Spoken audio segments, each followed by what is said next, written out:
there's a patience that I think is required of every artist or every songwriter or anyone creating anything subjective, where you need to tend to these seedlings, and I think you need to take care of them and baby them, but also don't expect it to just be earth-shattering and some lightning bolt to crash and tell you that you're on the right track. It's so much about trusting your own instincts.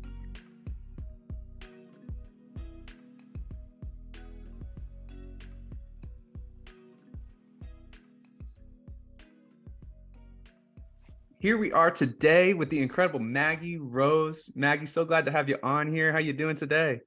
Thanks for having me. I'm doing great. It's good to talk to you. So Maggie, to start this off, I want to go way back. And can you just talk to me about the original reason that you fell in love with music enough to like devote your life to it? Yeah, I mean, it sounds kind of cheesy and Pollyanna, but I saw at a really, really early age how much joy me singing brought people. It was like this power that I had as a toddler, and I could see adults reacting to, my love of singing. And of course, it brought me joy as well, but it also has this gathering effect. It's like a herding tool to bring people together. And that's pretty irresistible, especially when you can recognize it from as early as I can remember. So then, fast forwarding, falling in love with music, you're on a path to be a professional musician. And we don't talk about the pandemic a lot on this podcast, but I'm curious, like, for you to kind of take us into your world and what that was like to be blowing up on the rise, so much momentum. Then all of a sudden you got to kind of slam on the brakes and like kind of realign your identity as something other than a touring musician for a period of time. Like, what was that like for you? You That question, you just nailed it. There's a whole identity crisis because who I consider myself to be is so intrinsically tied to being a performer, being a touring musician, being a part of, my community in Nashville and beyond. And the first question you asked about what made me fall in love with music, it is the gathering, and then that was taken away. So without sounding hyperbolic, it was devastating. You're like an exposed nerve, and you can just see and feel all the suffering on a human level that was happening at that time too, beyond just not being able to do what I do for a living. It was a really tumultuous time, and people were, I still think that the rhetoric right now is crazy and polarized, but it was, at an all-time high as far as intensity goes at that time. And I just felt like, someone who tries to write songs and connect, it felt like a really scary place to put myself out there in, even though it was virtual during the pandemic. Can you talk to me about how you realigned your identity, in a positive way, kind of during that period of time where you weren't that star on stage, and just like what kind of brought you peace?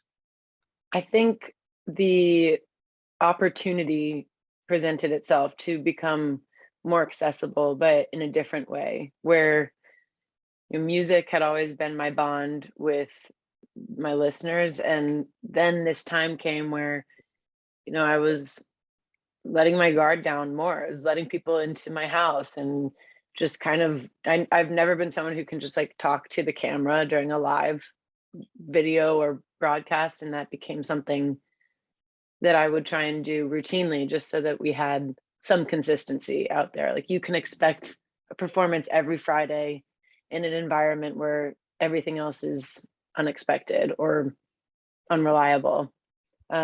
So I felt like at least I met the moment there in interacting with people differently than I had before. And the pandemic was the catalyst that made me do that, because, you know, I was forced to do it, and I was forced out of my comfort zone to, kind of drop my boundaries a little bit. You mentioned, the gathering and how that's just such an incredible, obviously, element of the live music experience. But, aside from that, and aside from, those moments on stage that are obviously unforgettable, like, Can you talk to me about what some of your favorite parts of getting to be a professional musician are? I love just getting to work with other musicians. I love that moment where everything starts coming together. I'm a bit of a perfectionist, so especially in an environment where you can improvise and there's this unspoken communication between the fellow musicians on stage and something beautiful happens, like it's just this feeling of letting go that you don't get to experience in many other scenarios. So being a live musician, it gives you that opportunity to just rise to the occasion, but be creative and dare to suck, I guess. And then when it comes together, it's awesome. I love it. I love it. It's very Dare to suck. exhilarating, even when it doesn't come together. Like as an audience member or someone on stage, there's something that's so in the moment about that, and you're like, God, that's so human. They almost got it. They're going for this. So, Amen. Amen. Special shout out to all the jam banders and jazz cats out there. yeah, it's exhilarating. I got this. This is my mug right now. I saw Shout that. out to this What's guy up, too. Jerry? Yeah. So I We want to just jump to played the this. Fillmore. Sorry to jump in. You showed me Jerry. We played the Fillmore at the end of last year with the Allman Family Revival, which was so fun for me because it was a bit of a divergence from what I typically do. I wasn't with my own band, but I was with this stellar all-star band playing one of the most famous jam band, I'm saying in quotes, catalogs every night. And like, I was so on my toes because every night was a little bit different. And we played at theaters like the Fillmore that Grateful Dead made famous and the Allman Brothers. And like, there's this whole culture that persists. And it just was like the most loving crowd. And I feel like it started with geniuses like that guy who could have followed the rules and stayed within the template of like a pop music career, but that's the stuff of legend now. It's like that's what makes you want to be there in the audience. And that's the kind of music that I love. And I love a great pop song. There's so few things now in life and entertainment in general that require all your attention in that space. And I credit Jerry and the people like him. I Gonna know be this out of is an auditory medium, but you held up a mug of Jerry This will Garcia, be and I published assume. in video. This will be Okay, published all in right. video. Yes, no, disclaimer, my mug has a big old Jerry Garcia sticker on it. Yeah, Anyways, jumping to the side, I'd love to just dive into songwriting with you. yeah. I feel like there's so many angles we could unpack it from. And I think a good place to start would just be, what do you think are some of the most important qualities for a successful songwriter to have? You need to be observant, and that is something that is really hard to uh, maintain constantly. And it's not just when you're sitting down to write a song, it's like when you're just walking through life.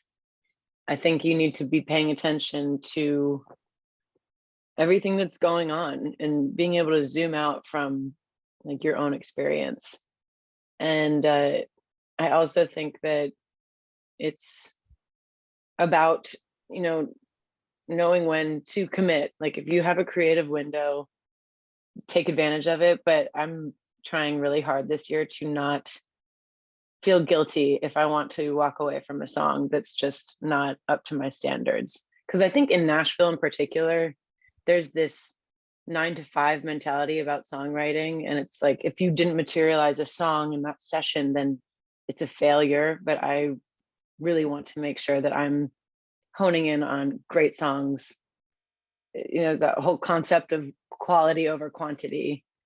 So like just being honest with yourself, being kind to yourself too. I don't want to feel guilty or obligated because the moment wasn't right to foster that idea in that scheduled time.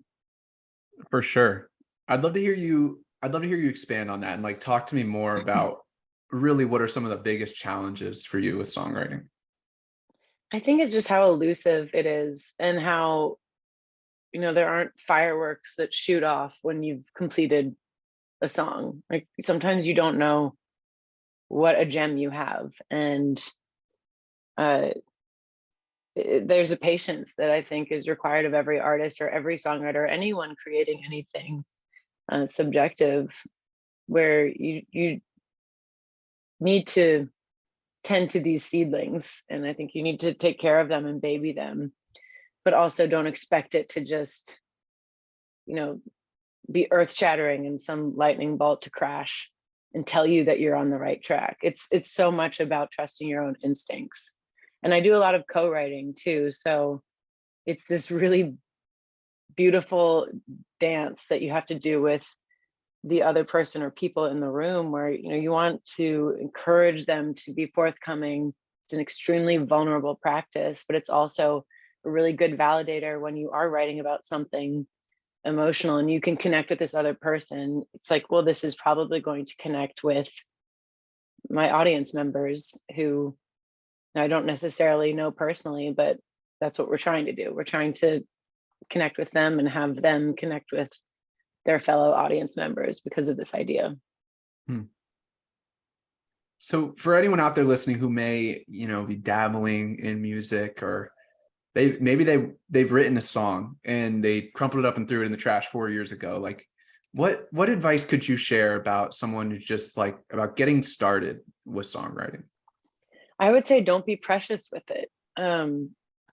It's although I could say in the same terms, be extremely precious with it in the sense that, take it seriously and write truthful things that are maybe scary to write, but write a lot of ideas. And not everything is going to go on your record, and maybe not every song is going to be one that you want to go to the bar and immediately play after you wrote it.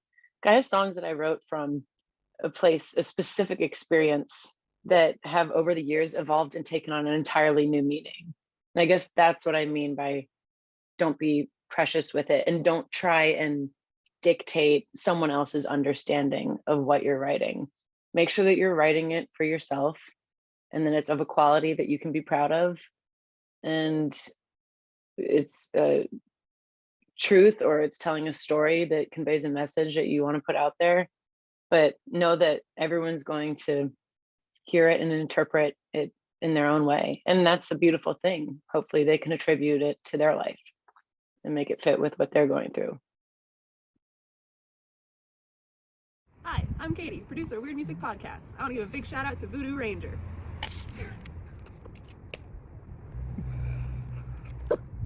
Live rangerously. Well, if you made it this far, thank you for listening.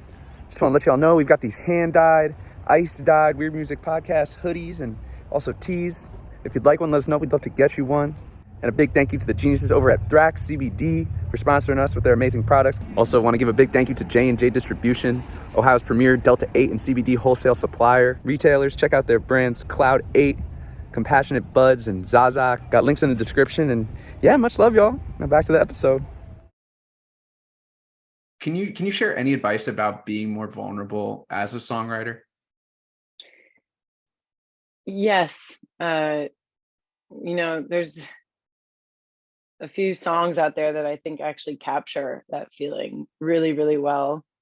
That one song that says, "Keep on dreaming, even if it breaks your heart." And it talks about this young kid falling in love with music. And, I've lost bandmates who, I still love, but like, you can feel just like people need to go live their lives and do whatever, but like your heart is broken, and then you press on. You think that the unthinkable, if that happens, everything will topple over, and then it happens, and you still want to do what you're doing and be creative. Like, that's a pretty beautiful love affair with music. So, I mean, I guess I just I would say that your question was like, how do you just go get into it and not become entirely intimidated by the process? But like, being vulnerable is is what's so hard about it. That's what makes it something that not everyone wants to do when they start to get into it. Do you feel yourself like walking on a tightrope between being vulnerable, but then also kind of like being contrived and like being careful with whatever side of that you're on? Like, is that something that you face?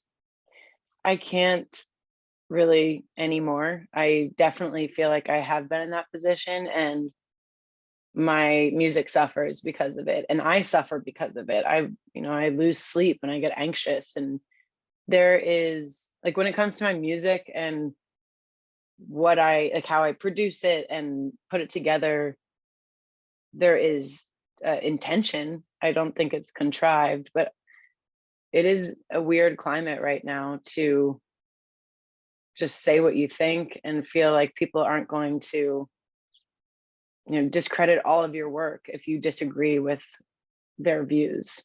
And that's why I love, podcasting, because it's more of a long form, and it's a conversation that ebbs and flows and has gray areas, and songs have so much gray area too. So that I find comfort in. Firing off a tweet with like some politically charged view because I'm pissed off at what's going on might feel good in the moment, but it's never how I want to engage and like start a rapport with people. So that's the tightrope that I feel like we're all walking right now. Yeah. And I think, we talk whenever we have somebody who's an improvisational like guitar player or something like that, we'll kind of get into the realms of how nuances of improvisation also apply to just like real life in general. And I feel like what you're talking about with songwriting also, like, these are principles that completely apply to just like being a human being, almost like whether or not you have a mask on and walls up, or what your intention is, and all the gray area, totally, which is why I think it's so interesting to like unpack this. And it's like, even as I'm saying aloud these answers to you, I'm kind of working through my own interpretation of it. Like, the person who's jamming on stage and like these guitar heroes, they have to be deferential to the person on stage with them. They also have to have the confidence to carry off something really wonderful and musical and make the audience feel like they're in good hands. No one wants to watch a timid performer. That's why there is the bravado, and sometimes there's the facade of like, I'm the shit, and like, here I am, because we want our audience to know we're capable and we're not going to let you down. But then you can cross over to coming off as a narcissist. And the same thing in a writing room. I want to gently massage the vibe of the room and make sure that people start feeling like they can be forthcoming, and they can throw out a line that sucks and we move on. I can do it too. But I also want to get across what I want to be said in the song, and I also want to make sure that I'm firm enough to not let it get away from me. So there's just like it is about being a human being. You want to feel like a safe place to be creative on stage and in the writing room, and it takes kind of a gentle strength, and listening is such a powerful thing if you can do it, and it's really hard to do. I see you have this Bill Withers sign above your shoulder.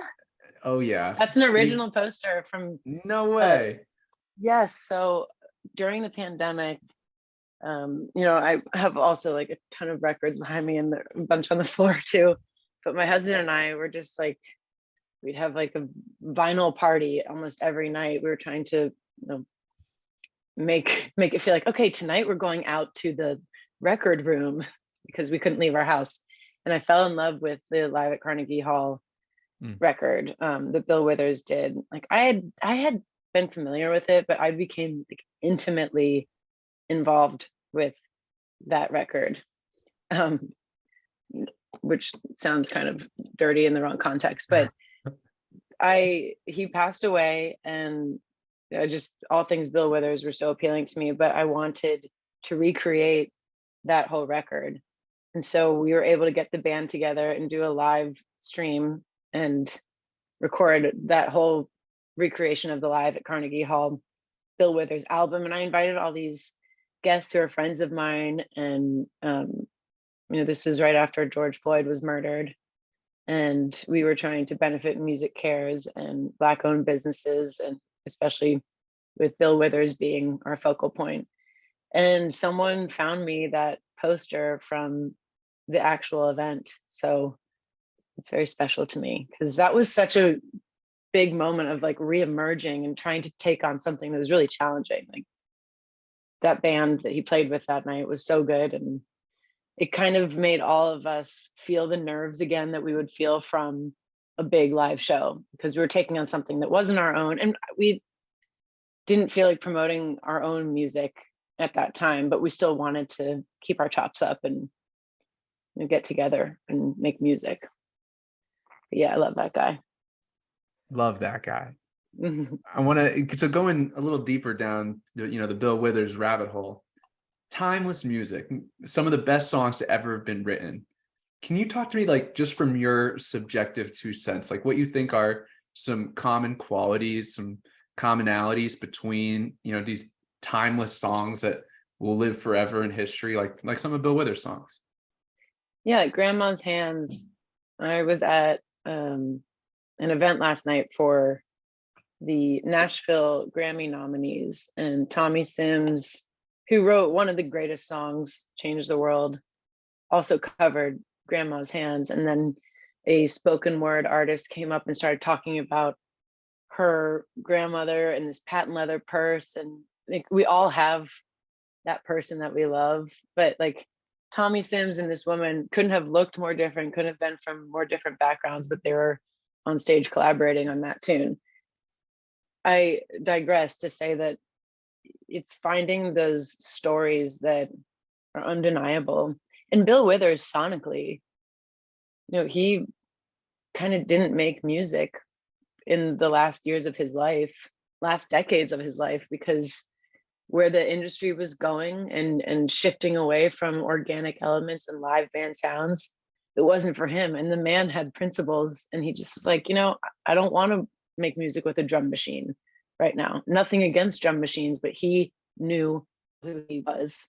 And my favorite artists tend to also have a very firm grasp on, who they are and where they want to fall on the spectrum.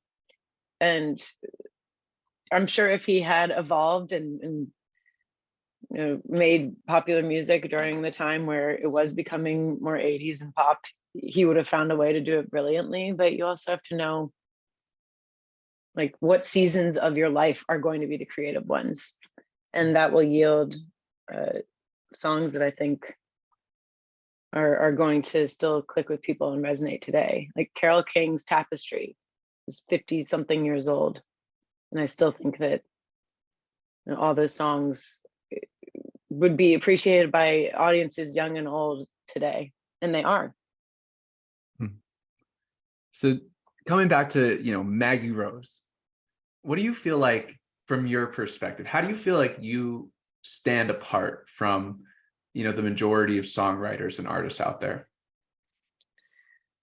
I mean, I am inspired by people around me that live in Nashville so much, to the point where it keeps me motivated, and it keeps me engaged, and it keeps me full of wonder, and it keeps me from ever becoming jaded. Because what does jade me is knowing that, like, this person who lives down the street is phenomenal and probably not getting the attention that they deserve on a large scale, but they're still creating all around us. So staying motivated, staying engaged is something that I have been very proud that I've maintained, and hopefully inspire others to do the same. But I also feel like my music lives and can exist in so many different spaces. I mean, I play the Grand Ole Opry often, but I also played Bonnaroo last year, and we're playing Echoland, and I've opened for Kelly Clarkson, but I've also opened for Kingfish, who's a great blues guitar player. And it makes sense in all of these settings. I'm not angling to like exist everywhere, but there's something about this music that is soulful and malleable enough that it connects with a lot of different people. And that's something that I didn't really allow myself to do in the beginning of my career. It was very, this is the template, this is how we do things in Nashville, and you're going to release music to country radio. And it was very singular. And I am very singular in my focus about making good music, but I'm going to sing to any audience that wants to hear it. And it's a pretty versatile group of people. I feel like that's something with specifically like major record labels from like the 80s, 90s to kind of falling off with streaming services. And Spotify's enabled, Spotify has also completely ruined the economics of selling music, but it's made genre this kind of like blended thing where you don't have to just fit into a box. Yes, I think the consumer is driving what's relevant. Is it oversaturated?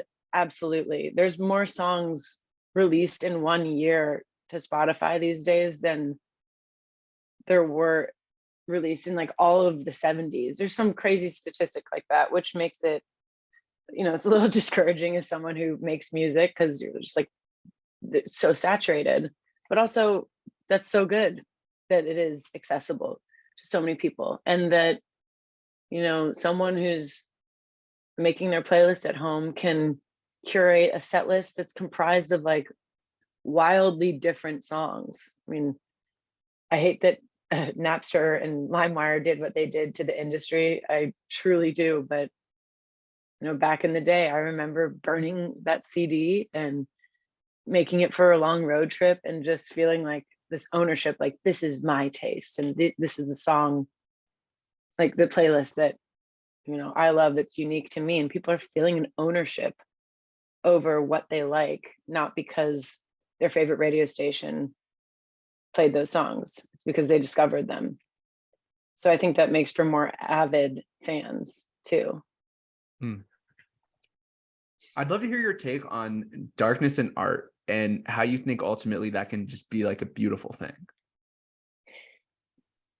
I think, like anything in life, we can use all these sometimes harmful means to avoid things that are hard to confront.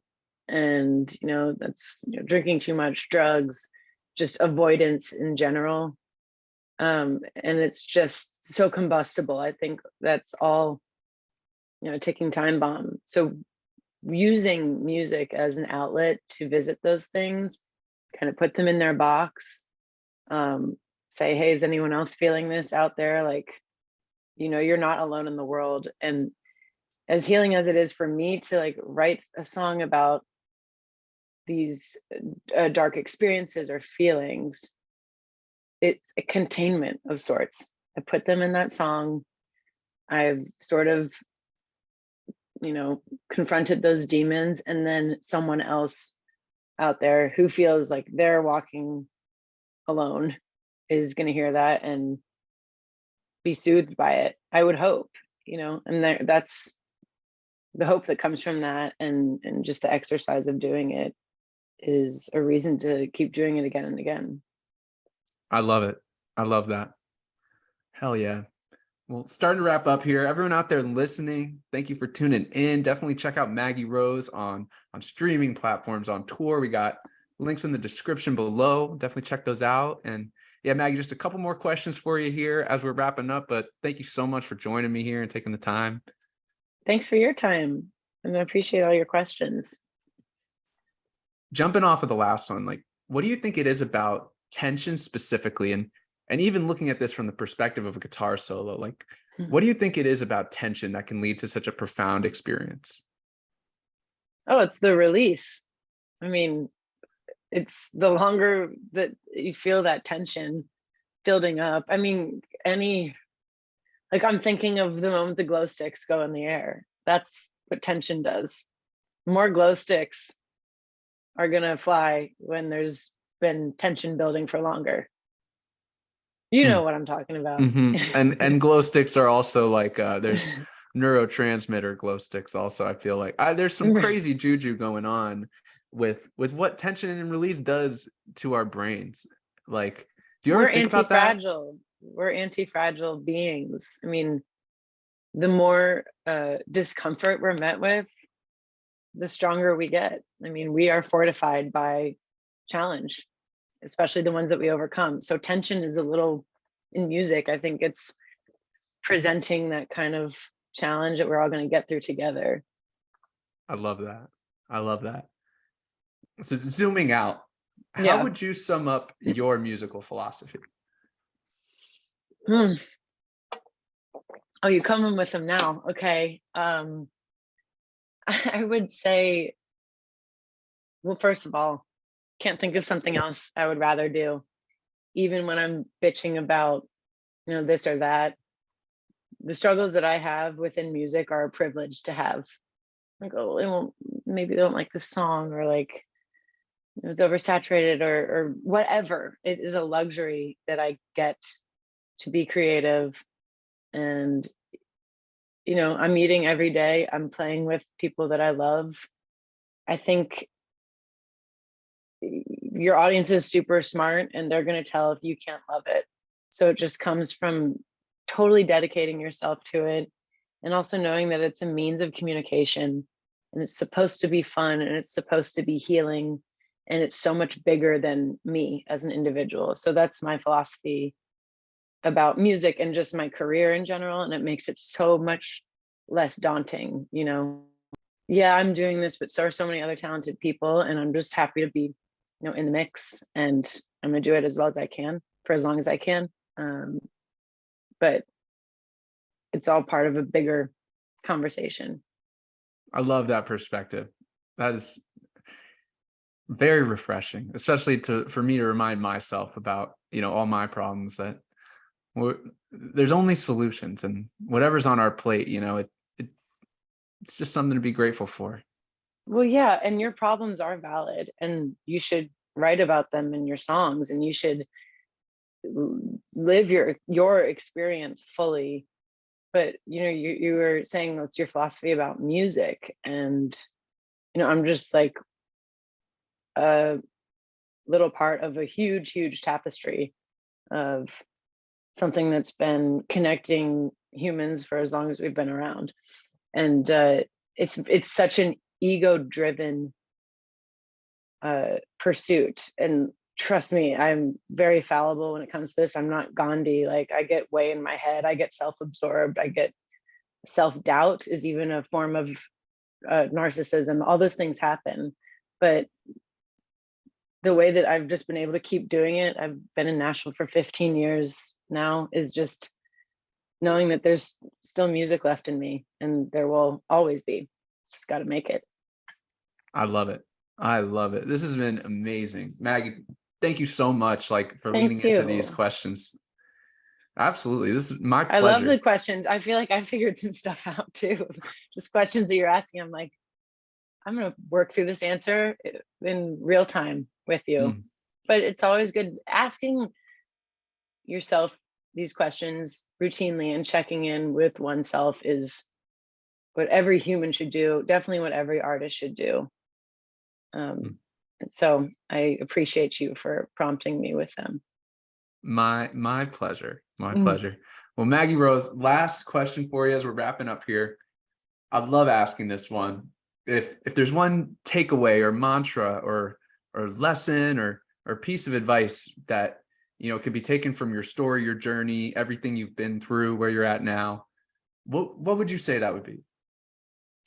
Don't underestimate anyone, including yourself. Maggie Rose. And I think, we'll put it on a bumper sticker. Okay. Hell yeah. Yeah. Hell I think the last part's the hardest part, is underestimating yourself, but don't do it.